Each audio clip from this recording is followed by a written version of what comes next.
Ang ating pag-usapan ngayon mga kabro ay nirequest ito sa ating kaibigan na si kaibigang Sting Cobra at ito ay tungkol sa mga bansa sa mundo na walang military.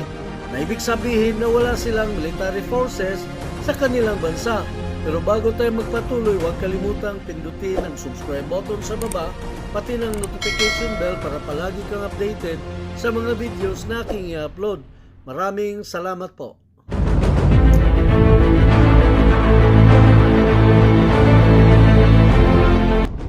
Sa taong 2022 ay mayroong 31 na mga bansa sa buong mundo na walang military forces at ito ay ang mga bansang Andorra, Aruba, Cayman Islands, Cook Islands, Costa Rica, Curacao, Dominica, Faroe Islands, French Polynesia, Greenland, Grenada, Iceland, Kiribati, Liechtenstein, Marshall Islands, Mauritius, Micronesia, Monaco, Montserrat, Nauru, Niue, Palau, Panama, St. Lucia, St. Vincent and the Grenadines, Samoa, San Marino, St. Martin, Solomon Islands, Tuvalu at ang bansang Vanuatu.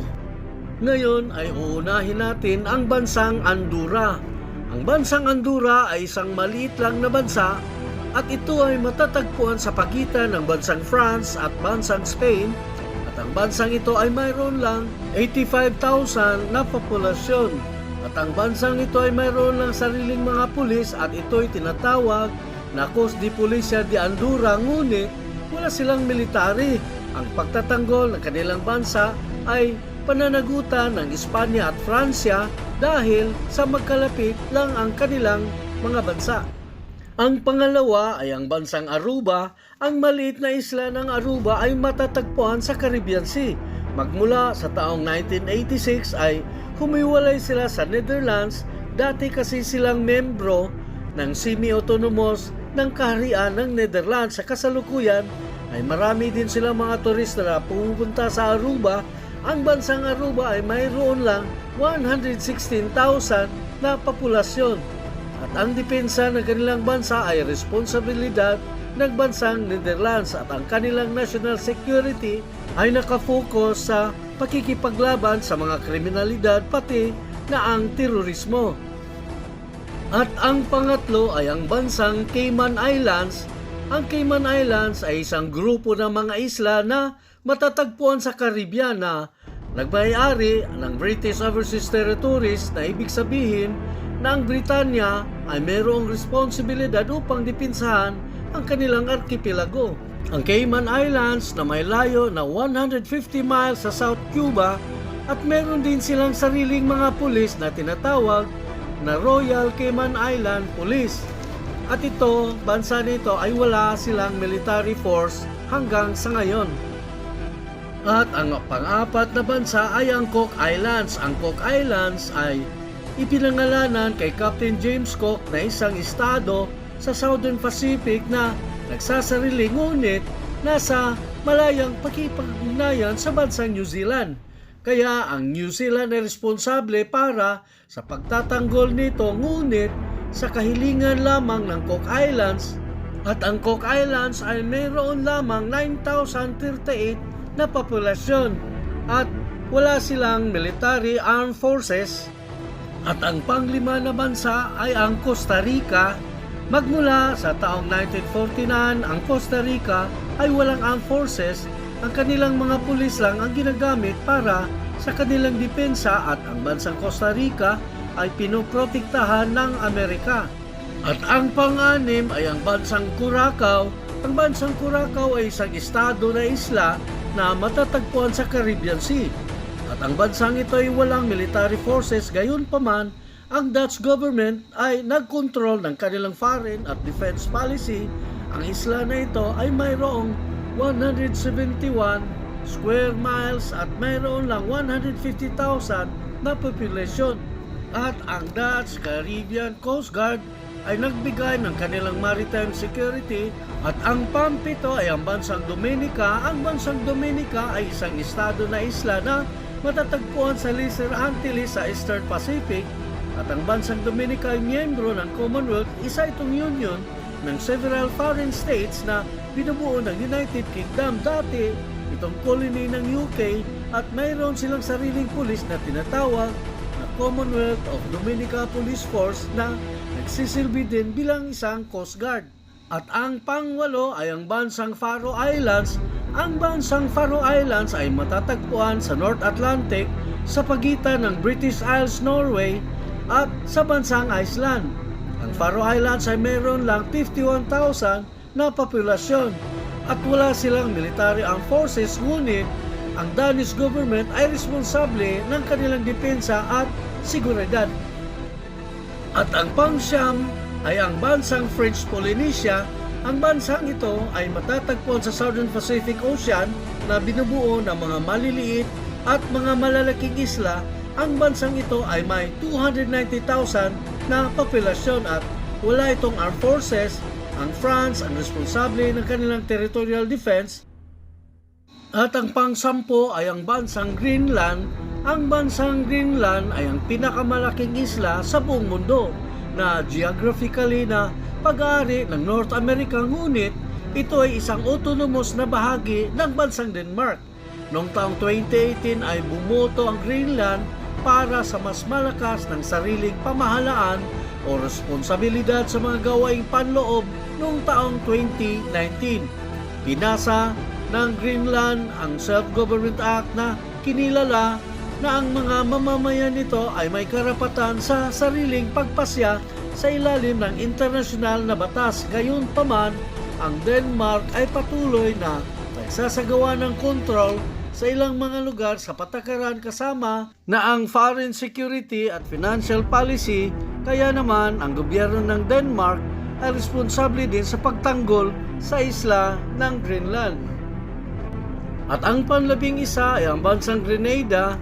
Ang bansang Grenada ay estado na isla na matatagpuan sa northern part of Lesser Antilles sa Caribbean Sea mula noong sinalakay ng Amerikang Grenada noong taong 1983. Wala ng sariling puwersang militar ang bansang Grenada. Gayunpaman, meron din silang police force na kung tawagin ay Royal Grenada Police Force na gumaganap din bilang isang Coast Guard. At ang panlabindalawa ay ang bansang Iceland. Bagaman ang bansang Iceland ay miyembro ng NATO, ay wala itong permanente na military force. Ang NATO ay responsable sa depensa ng bansang Iceland. Noong taong 2006 ay nag-withdraw ang lahat ng puwersang militar ng US sa bansang Iceland at ang bansang ito ay mayroon lang 376,248 na populasyon. At ang panlabing tatlo ay ang bansang Kiribati na kung tawagin ng mga foreigner ay ang Republic of Kiribati ay isang independent state mula pa noong taong 1979 at ito ay matatagpuan sa Western Pacific Ocean at meron lang 109,000 na populasyon. Ang bansang Kiribati ay dating tinatawag na Gilbert Islands ay walang regular na sandatahang lakas or armed forces ang kanilang bansa at ang pagtatatag ng isang militar ay ipinagbabawal sa kanilang konstitusyon. Gayunpaman, ang bansang Kiribati ay mayroon din silang mga police forces. At ang panlabing apat ay ang bansang Liechtenstein. Ang bansang Liechtenstein ay ang pang-anim na pinakamaliit na estado sa buong mundo. Gayunpaman, bansa na ito ay walang military armed forces at ang kanilang national police ay palaging nakipagtulungan sa mga puwersang militar ng mga kalapit na bansa tulad ng bansang Austria at ang bansang Switzerland. At ang panlabing lima ay ang bansang Marshall Island. Pagkatapos na higit na 4 na dekada na nasa ilalim ng US administration ay nakamit nila ang kanilang independence mula noong taong 1986. Ang Marshall Island ay wala ding military armed forces at ang kanilang mga teritoryo ay binabantayan pa rin ng Amerika. At ang panlabing-anim ay ang bansang Mauritius. Ang bansang Mauritius ay isang estado na isla na matatagpuan sa Indian Ocean at mayroon lang silang 1.3 million na populasyon Ibinigay ang kanilang independence ng United Kingdom noong taong 1968. Gayunpaman, ang Mauritius ay walang military armed forces pero mayroon silang police forces at parliamentary unit na tinatawag na Special Mobile Force, at ito ay dapat na matiyak ang pangloob at ang panglabas ng seguridad ng bansa. At ang panlabing-pito ay ang bansang Micronesia. Ang bansang Micronesia ay parte ng Caroline Islands na isang dating UN Trust Territory ng Western Pacific sa ilalim ng US administration, at pinagsama noong taong 1979 at pinatibay ang kanilang sariling konstitusyon bilang isang federal na estado ng Micronesia. At ang sumunod ng kanilang independence noong taong 1986, ang bansang Micronesia ay wala ding military armed forces at ang bansang Micronesia ay pinoprotektahan ng Amerika. At ang panglabing-walo ay ang bansang Monaco. Ang bansang Monaco ay ang pangalawang pinakamaliit na estado sa buong mundo. Ang bansang Monaco ay matatagpuan sa French Mediterranean coast at kilala bilang isang tax haven. Ang Monaco ay mayroon 0.78 square miles at may populasyon na 31,000 lamang.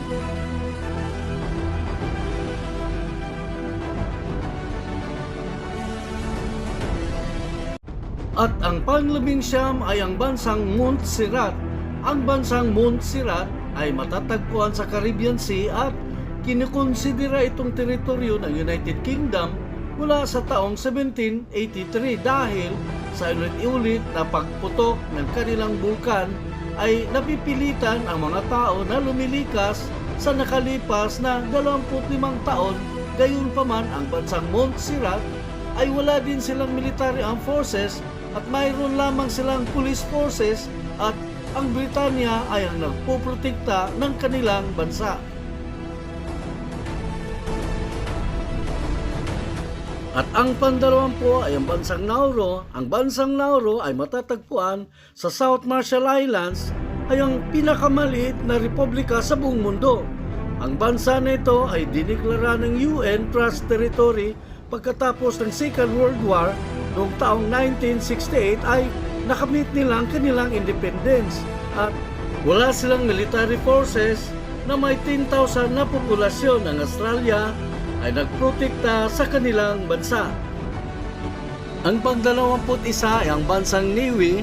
Ang bansang Niue ay matatagpuan sa South Pacific at ito ay mayroon lang 1,600 na populasyon at sariling namamahala sa kanilang teritoryo at bukas na makikipag-ugnayan sa bansang New Zealand. At wala silang military armed forces at mayroon lang sariling police forces, at ang bansang New Zealand ay nagbibigay ng kanilang depensa para sa bansang Niue. At ang pang-22 ay ang bansang Palau. Ang bansang Palau ay matatagpuan sa west sa dating Caroline Islands. Tinutulan nito ang pag-isa sa bagong initatag na Federal State of Micronesia noong taong 1978 at inideklara ang kalayaan nito bilang estado ng Palau. Sa halip, ang bansang ito ay wala ding military armed forces at ito ay pinoprotektahan ng Amerika. At ang pang-23 ay ang bansang Panama. Inalis ng bansang Panama ang kanilang militar noong taong 1990 at sa halip ay nilikha ang Panamanian Public Forces at ito ay binubuo ng National Police Force, National Aviation Service at Border Service mula sa taong 1994. Ang konstitusyon ng Panama ay nagbabawal ng maglikha ng military armed forces sa kanilang bansa.